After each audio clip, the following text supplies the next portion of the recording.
Volume. Capítulo 29. Locais de procriação. O céu escurecia cada vez mais. Os trovões rugiram. Ao longe, Grant e os outros debruçavam-se sobre o painel do Jeep, olhando para o monitor.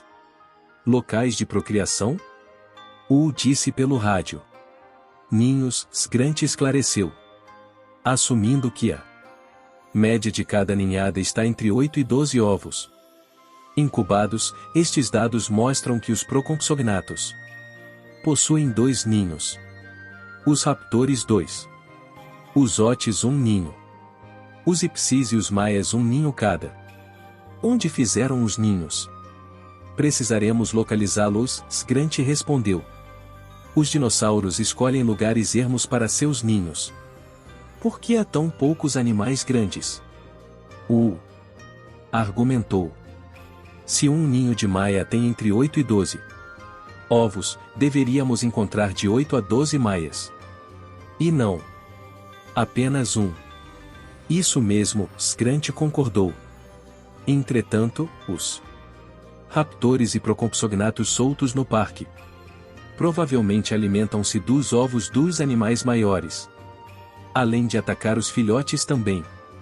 Mas nunca vimos nada disso, Sarnold disse pelo rádio. Os raptores são animais noturnos, Grant lembrou. Alguém vigia o parque durante a noite? Seguiu-se um longo silêncio. Era o que eu pensava, Grant tornou a falar. Mesmo assim não faz sentido, Sue retrucou. Não se pode sustentar 50 animais extra apenas com alguns ovos. Não, Grant confirmou. Presumo que estão comendo alguma outra coisa. Talvez pequenos roedores.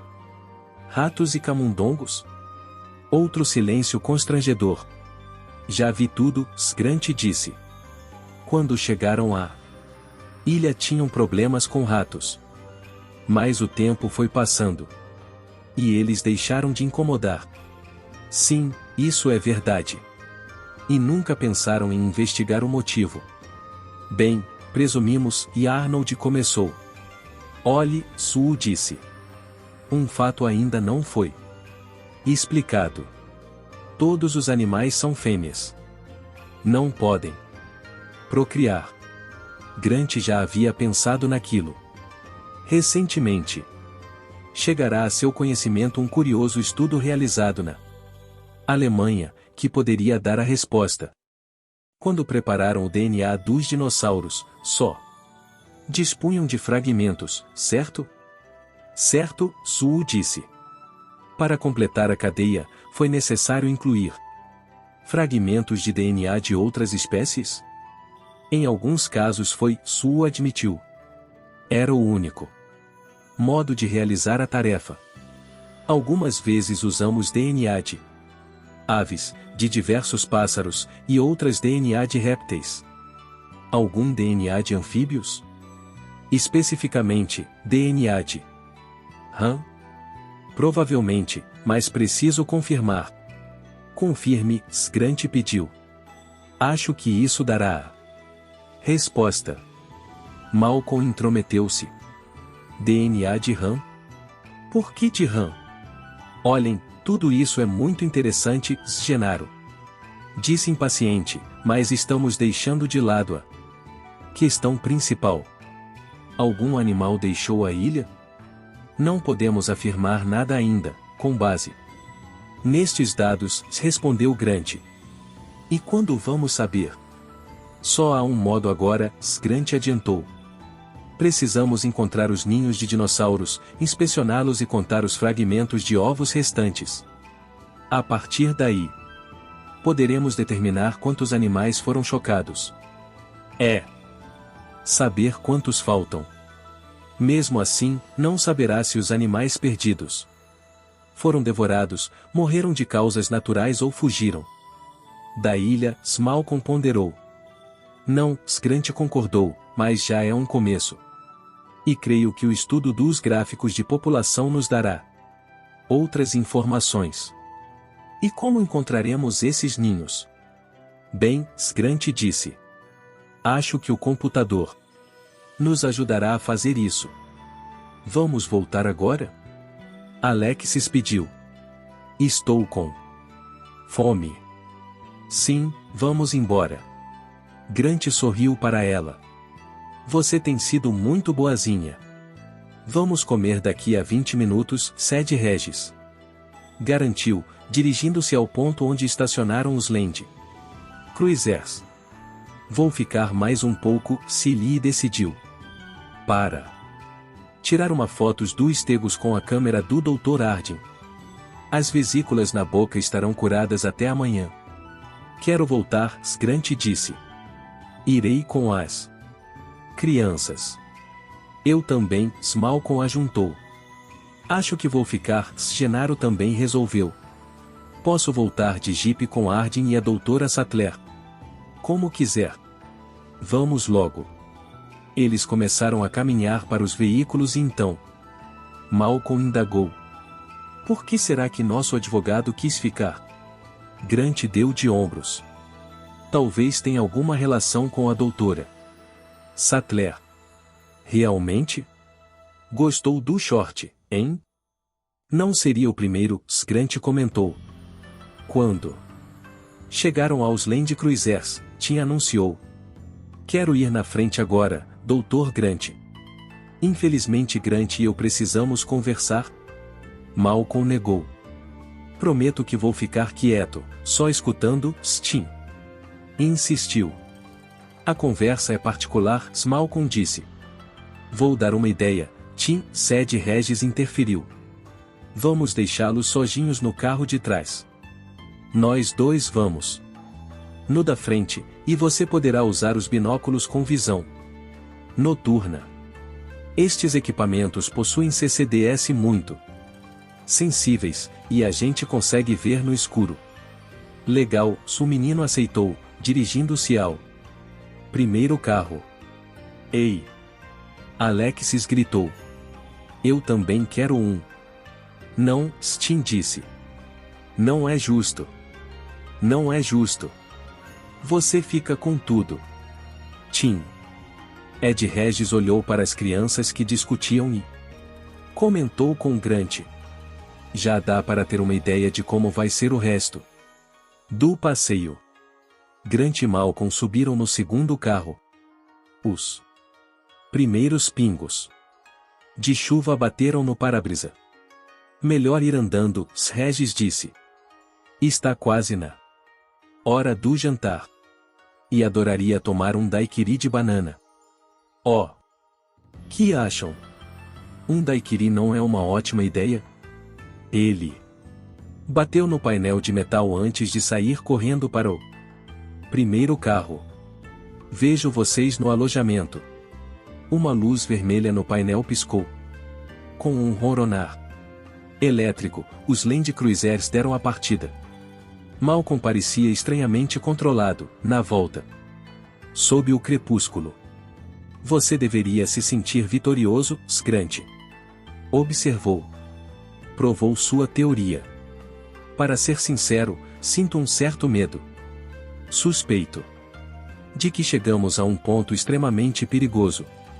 Por quê? Intuição. Os matemáticos acreditam na intuição? Firmemente.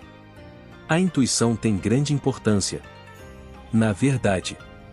Eu pensava nos fractais, Malcolm disse. Conhece os fractais? Grant fez que não com a cabeça. Não conheço. Os fractais são uma espécie de geometria associada a um sujeito chamado Mandelbrot. Ao contrário da geometria euclidiana comum, que todo mundo aprende na escola, quadrados, cubos e esferas, a geometria fractal aparentemente descreve objetos reais, do mundo natural. As montanhas e as nuvens são formas fractais. Sendo assim, os fractais estão provavelmente relacionados com a realidade. De algum modo. Bem, Mandelbrot descobriu uma coisa notável com sua geometria.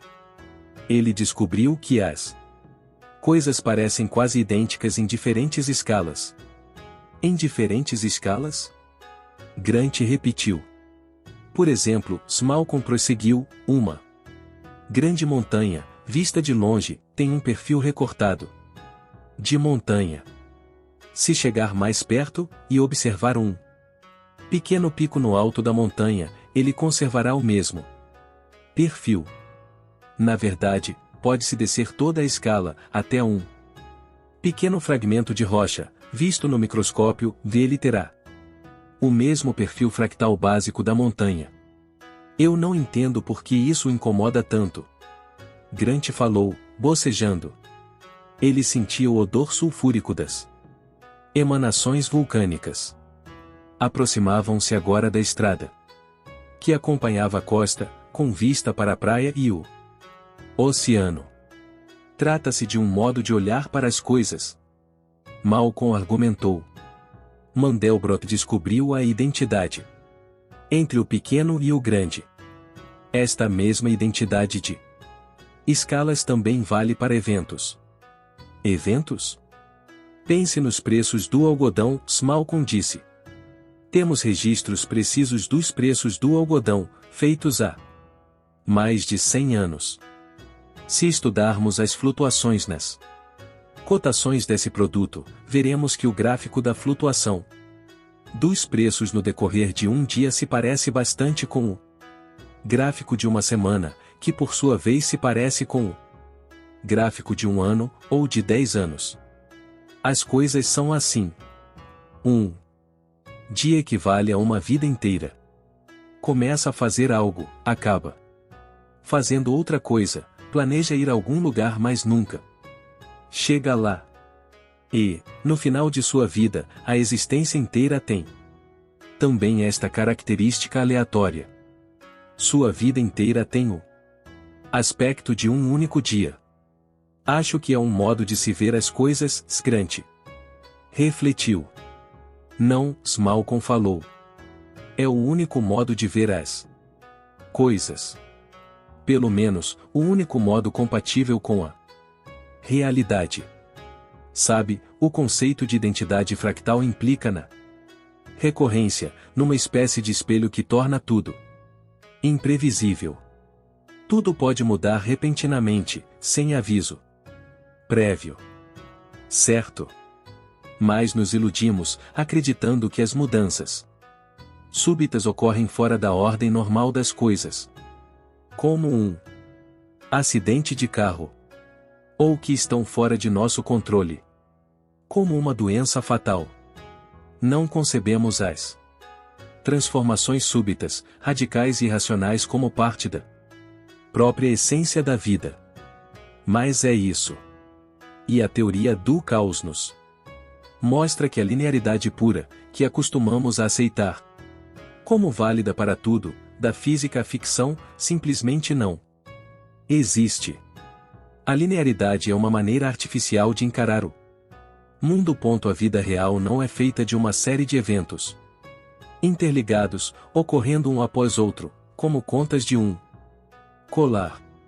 A vida, na verdade, é uma série de encontros, onde cada evento pode mudar os que se seguem de maneira imprevisível, devastadora até. Malcolm recostou-se, olhando para o outro Land Cruiser, alguns metros à frente. Esta é uma verdade profunda sobre a estrutura do universo. Mas, por algum motivo, insistimos em um comportamento que a ignora. Naquele momento, os carros pararam com um tranco. O que aconteceu? Grant indagou. Eles viram as crianças, no carro da frente, apontando para o oceano. Perto da costa, sob as nuvens baixas, Grant percebeu a silhueta escura do barco de suprimentos que voltava a Punta Arenas. Por que paramos? Malcolm quis saber. Grant ligou o rádio, e ouviu a voz da menina, que dizia excitada: "Olhe lá, Tim. Veja, está bem ali." Malcolm olhou para o barco. Estão falando do barco? Aparentemente. Ed Regis desceu do primeiro carro e chegou correndo na janela do outro. Lamento, se ele disse, mas as crianças estão excitadas. Há binóculos aqui? Para quê? A menina afirma que viu alguma coisa no barco. Algum tipo de animal, Regis disse. Grant pegou os binóculos e apoiou os cotovelos na janela do Land Cruiser. Percorreu toda a extensão do barco de suprimentos. Estava escuro, praticamente só dava para distinguir a silhueta. Enquanto observava, as luzes do barco foram acesas, e ele brilhou no crepúsculo púrpura. Vê alguma coisa? Regis perguntou. Não, Grant disse. Estão ali embaixo, Alexis falou pelo rádio. Olhem na parte de baixo. Grant focalizou os binóculos na parte inferior da embarcação, percorrendo o casco, pouco acima da linha d'água. O barco de suprimentos tinha popa larga, com uma proteção contra os borrifos de água que acompanhava toda a sua extensão. Mas estava bem escuro, e ele mal podia perceber os detalhes. Não vejo nada. Eu estou vendo, Alexis gritou. Perto da traseira. Olhe atrás. Como ela consegue ver alguma coisa com esta luz? Malcolm perguntou. As crianças enxergam bem, Grant disse. Possuem uma acuidade visual que deixamos para trás. Focalizou os binóculos na popa, movendo-os devagar, e de repente viu os animais. Brincavam entre as estruturas da popa. Conseguiu vê-los apenas de relance. Mas mesmo com tão pouca luz percebeu que se tratava de animais em pé sobre as patas traseiras, com cerca de 60 centímetros de altura, parados balançando as caudas grossas. Agora conseguiram ver? Alexis perguntou. Sim, já vi, Grant confirmou. O que são? São raptores. Pelo menos 2. Talvez mais. Jovens. Meu Deus, Regis exclamou. O barco vai para o continente. Malcolm deu de ombros. Não fique excitado. Chame a sala de controle e diga para ordenarem a volta do barco. Regis pegou o rádio no painel. Ouviu um chiado de estática, e estalos enquanto mudava rapidamente de canal. Há algo errado com este rádio, constatou. Não funciona. Correndo para o primeiro Land Cruiser, tentou. O outro. Depois olhou para os ocupantes. Os 2 rádios estão com defeito. Não consigo. Contato com a sala de controle. Então vamos seguir em frente, Grant decidiu. Na sala de controle, Muldoon parou na frente das grandes janelas que davam para o parque. As luzes de quartzo acenderam-se em toda a ilha, às 7 horas. Transformando a paisagem numa imensa joia brilhando no sentido sul. Era seu momento favorito do dia. Ele ouviu-a estática nos rádios. Os Land Cruiser estão em movimento outra vez. Arnold disse. Voltam para casa. Mas por que pararam? Ramon estranhou. E por que não podemos falar com eles? Não sei, Arnold admitiu. Talvez tenham desligado o rádio nos carros. Provavelmente por causa da tempestade. Muldoon opinou. Interferência do mau tempo. Estarão aqui em 20 minutos, Ramon disse. Melhor avisar o pessoal para preparar a sala para o jantar. As crianças chegarão com fome. Arnold pegou o telefone interno e ouviu um chiado monótono. O que é isso? O que está acontecendo? Meu Deus, desligue já, Snedre alertou. Vai prejudicar a remessa de dados. Você pegou todas as linhas telefônicas? Até mesmo as internas? Peguei todas as linhas que se comunicam com o continente, Snedre respondeu. Mas as linhas internas deveriam continuar ativas. Arnold apertou os botões do console, um após o outro, mas não ouviu nada, a não ser o chiado nas linhas. Pelo jeito todas emudeceram. Sinto muito.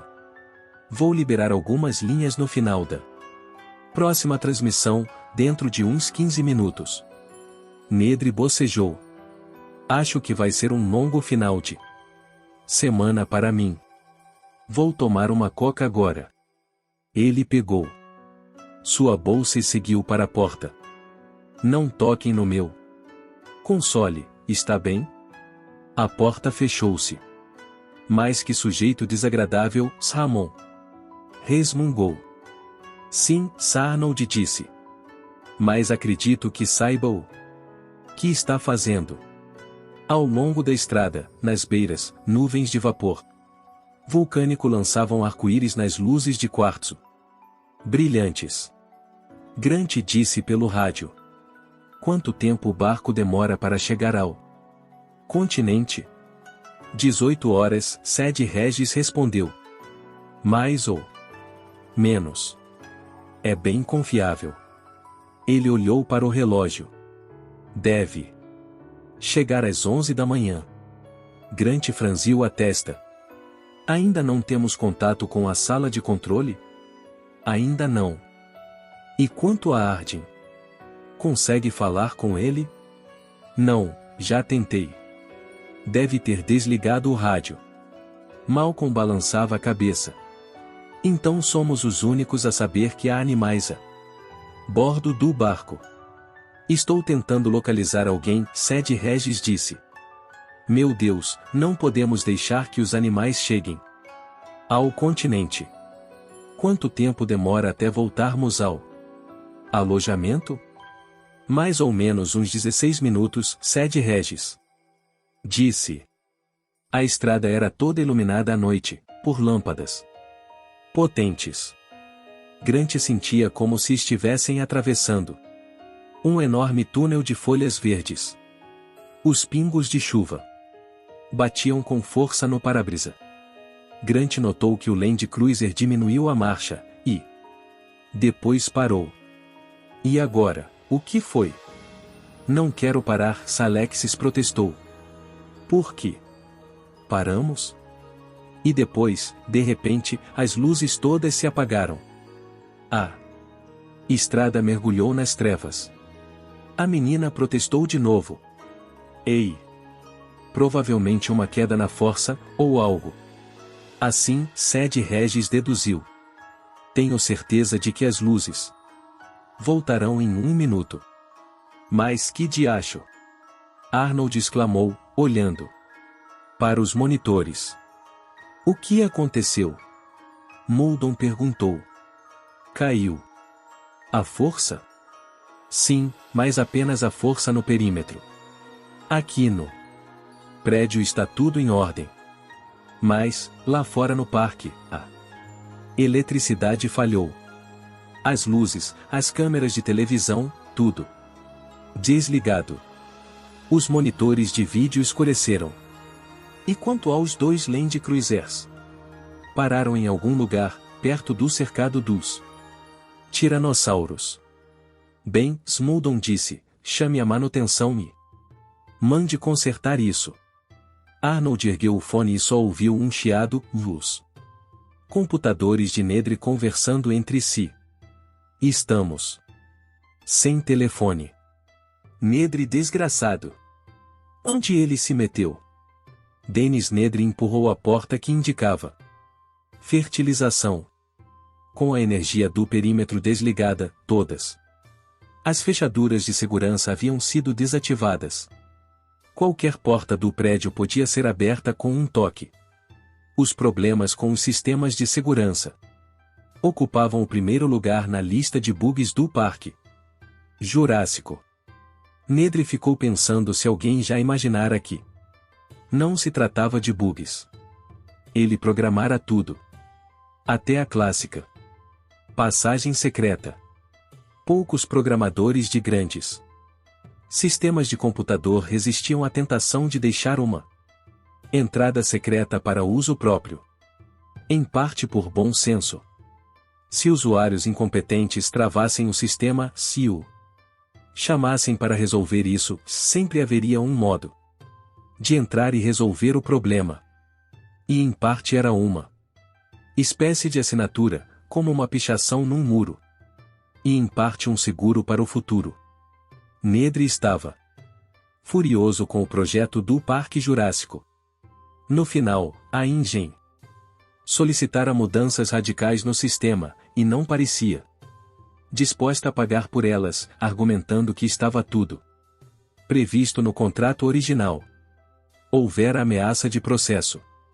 Escreveram cartas a outros clientes de Nedry, insinuando que ele não merecia confiança.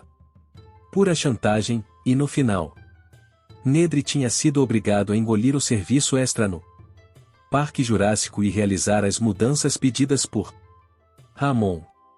Mais tarde, quando abordado por Lewis Dodson, da Biose, Nedry se interessara pela proposta. E pudera garantir que passaria com facilidade pela segurança do Parque Jurássico. Entraria em qualquer sala, qualquer sistema, em qualquer ponto do parque. Porque programara os computadores para tanto. Por via das dúvidas, ele entrou na sala de fertilização. O laboratório se achava vazio. Como previra, todos jantavam. Nedry abriu sua bolsa e removeu a lata de espuma de barbear Gillette. Desenroscou a base e viu que o interior se dividia em uma série de buracos cilíndricos. Ele apanhou um par de luvas e entrou no câmara frigorífica marcada com o aviso produtos biológicos sensíveis, se manter temperatura mínima de 10. A câmara era do tamanho de uma saleta, lotada de prateleiras que iam até o teto. A maioria continha reagentes e líquidos em sacos plásticos. Na lateral havia uma caixa fria com nitrogênio, e uma pesada tampa cerâmica. Ele a abriu, e viu uma série de pequenos tubos, numa nuvem de vapor de nitrogênio líquido. Os embriões estavam dispostos por espécie: Stegosaurus, Apatosaurus, Hadrosaurus, Tiranossauros. Cada um dos embriões guardado nos tubos de vidro fora, embrulhado em folha de alumínio e lacrado com plástico. Nedry rapidamente pegou 2 de cada, colocando-os dentro do tubo de creme de barbear. Depois enroscou a base da lata e girou a tampa. Ouviu o sibilar do gás sendo liberado lá dentro e a lata congelou na sua mão. Dodson avisara que havia gás congelante para conservar os embriões por 36 horas. Tempo mais do que suficiente para voltar a San José. Nedry saiu do freezer, dirigindo-se ao laboratório principal. Guardou a lata na sacola e fechou o zíper. Afastando-se pelo corredor, pensou que o roubo não demorará mais do que 2 minutos. Imaginou a consternação na sala de controle, quando as pessoas percebessem o que havia ocorrido. Todos os códigos de segurança com defeito, todas as linhas telefônicas mudas. Sem sua ajuda, levariam horas para desfazer a confusão. Mas em poucos minutos Nedry voltaria, recolocando tudo nos seus devidos lugares. E ninguém suspeitaria do que havia feito. Com um sorriso maldoso, Dennis Nedry atravessou o térreo, cumprimentando o guarda, e seguiu para o porão. Passando pelas filas ordenadas de Land Cruisers, aproximou-se do jipe a gasolina estacionado perto da parede. Subiu. Notando um cilindro estranho, cinzento, no banco do passageiro. Parecia um lançador de foguetes, pensou. Enquanto ligava o motor e saía com o veículo. Nedry olhou para o relógio. Dali ao parque, e em 3 minutos atingiria a doca leste. Em mais 3 minutos, estaria de volta à sala de controle. Moleza. Droga! Exclamou Arnold, trabalhando no teclado. Está tudo uma bagunça. Muldon estava parado na janela, observando o parque. Não havia luzes na ilha, exceto em torno do prédio principal. Ele viu alguns funcionários correndo para se abrigarem da chuva, mas ninguém parecia notar que havia algo errado. Muldon olhou para o alojamento dos visitantes, onde as luzes brilhavam. Puxa vida, Sarnold disse. Temos problemas sérios. O que foi? Muldon indagou. Ele se afastou da janela e não viu quando o jipe saiu da garagem e seguiu para leste, pela estrada de manutenção do parque. O idiota do Nedry desligou os sistemas de segurança, Sarnold respondeu. O prédio inteiro está vulnerável. Nenhuma das portas trancadas. Vou avisar os guardas, Muldon disse. Isso não é o pior, Sarnold observou. Quando os sistemas de segurança são desligados, desativam todas as cercas da periferia. As cercas? Muldon repetiu. As cercas elétricas, Sarnold explicou. Estão desligadas, na ilha inteira. Quer dizer? Isso mesmo, Sarnold confirmou. Os animais podem circular à vontade agora. Ele acendeu um cigarro. Provavelmente não vai acontecer nada, mas a gente nunca sabe. Muldon dirigiu-se para a porta. Acho melhor pegar o jipe e ir buscar o pessoal nos Land Cruisers. Por via das dúvidas. Ele desceu correndo para a garagem. Não se preocupava com o fato das cercas eletrificadas terem sido desligadas. A maioria dos dinossauros já passará 9 meses ou mais em seus locais de confinamento, tocando mais de uma vez nas cercas, com resultados óbvios. Muldon conhecia a rapidez com que os animais aprendiam a evitar choques elétricos. Uma pomba poderia aprender isso em laboratório com apenas 3 estímulos. Era improvável que os dinossauros se aproximassem das cercas. Muldon preocupava-se com o que as pessoas nos carros pudessem fazer. Não queria que se afastassem dos Land Cruisers, porque os carros voltariam a se movimentar.